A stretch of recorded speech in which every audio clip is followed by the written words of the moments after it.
సామాన్యులకు అందని ద్రాక్షగా విద్య మారిందని, నాణ్యమైన విద్య పేరిట ప్రైవేట్ పాఠశాలలు విచ్చలవిడిగా దందా ప్రారంభించారని పేద మధ్యతరగతి పిల్లల తల్లిదండ్రులు వారి సంపాదన పాఠశాల ఫీజులకు సరిపోవడం లేదని, ప్రైవేటు పాఠశాలల యాజమాన్యాలు ప్రైవేట్ పాఠశాలలకు వివిధ రకాల పేర్లు పెట్టి రంగురంగుల కరపత్రాలు, హోర్డింగ్లు, బోర్డులు, ఫ్లెక్సీలతో విస్తృతంగా ప్రచారాలు నిర్వహిస్తూ పేద ప్రజలను ఆకట్టుకుంటున్నారన్నారు.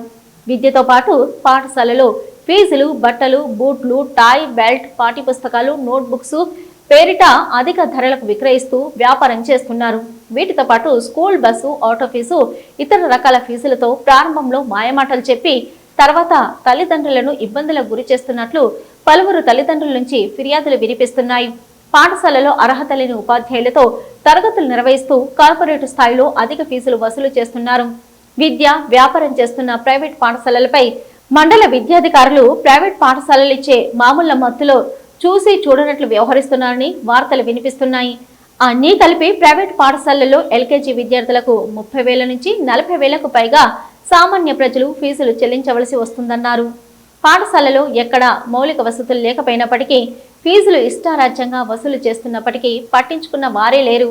ప్రభుత్వమే ఫీజు విధానాన్ని తీసుకురావాలని, అధిక ఫీజుల దందాలు అరికట్టాలని అన్నారు. అనుమతులు లేని పాఠశాలలపై, అర్హత లేని ఉపాధ్యాయులతో నిర్వహించే పాఠశాలలపై చర్యలు తీసుకోవాలని ఎన్నిసార్లు విజ్ఞప్తి చేసినా పట్టించుకున్న దాఖలాలు లేవు.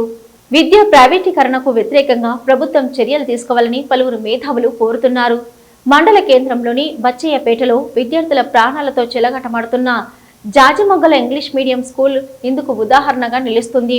మండలంలో విద్యాశాఖ కార్యాలయానికి సమీపంలో ఉన్న ఈ స్కూల్ యాజమాన్యం స్కూల్లో చదువుతున్న విద్యార్థుల ప్రాణాలతో చెలగటమాడుతూ సరైన రవాణా వ్యవస్థ గాని, పరిశుభ్రత చర్యలు గాని ఏర్పాటు చేయకుండా పిల్లలను ఆటోలో తరలిస్తున్నారు. ఒక్క ఆటోకి సుమారు 20 మంది పిల్లలను ఎక్కించి ఆటోలో వెనకవైపు, పక్కవైపు వేలాడుతూ స్కూల్ బ్యాగులపైన కూర్చోబెడుతూ పిల్లలను తరలిస్తున్నారు. దీంతో భారీ ప్రమాదాలు జరిగే అవకాశం ఉంది. మండలంలో రోడ్ల పరిస్థితి అధ్వానంగా ఉన్న నేపథ్యంలో సాధారణ ప్రయాణికులు సైతం తీవ్ర ఇబ్బందులు పడుతున్న తరుణంలో చిన్నపిల్లలు ఈ విధమైన ప్రయాణం చేస్తే ఏదైనా ప్రమాదం సంభవిస్తే బాధ్యత స్కూల్ యాజమాన్యదా, ప్రభుత్వందా, అధికారులదా అని ప్రశ్నలు లేవనెత్తుతున్నాయి. జరిగిన నష్టానికి వాళ్ల తల్లిదండ్రులకు ఎవరు సమాధానం చెప్పగలరు? ఇటువంటి పరిస్థితుల్లో స్కూల్ సిబ్బంది గాని, అధికారులు గాని పర్యవేక్షణ లేకుండా నిర్లక్ష్య వైఖరి పిల్లల పట్ల స్కూల్ యాజమాన్యాలు చేస్తున్న వ్యవహారానికి చర్యలు తీసుకోరా? ప్రతి ప్రైవేట్ స్కూల్లో ఫీజు వివరాలతో పాటు బస్సులో విద్యార్థులు పూర్తి రక్షణకు రోడ్ సేఫ్టీని పాఠశాలలు తప్పనిసరిగా పాటించాలి.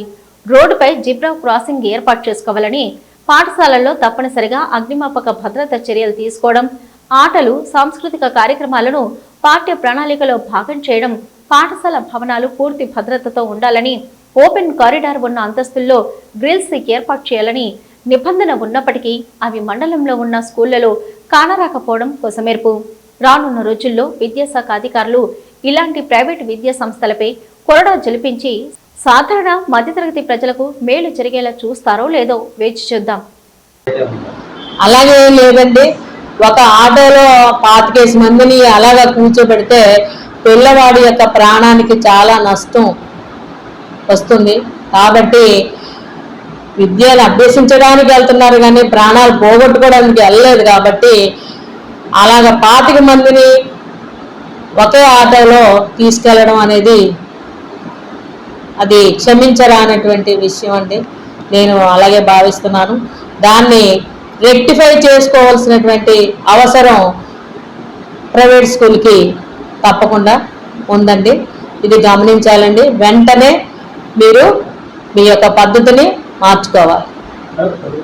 మరి విద్యార్థులకి ఏంటంటే స్కూల్కి వచ్చిన తర్వాత వాళ్ళకి టాయిలెట్ ఫెసిలిటీస్ ఉండాలండి, డ్రింకింగ్ వాటర్ ఫెసిలిటీస్ ఉండాలి. తర్వాత ఏంటంటే విద్యార్థులు ఫ్యాన్ ఉండాలి, బెంచీలు ఉండాలి.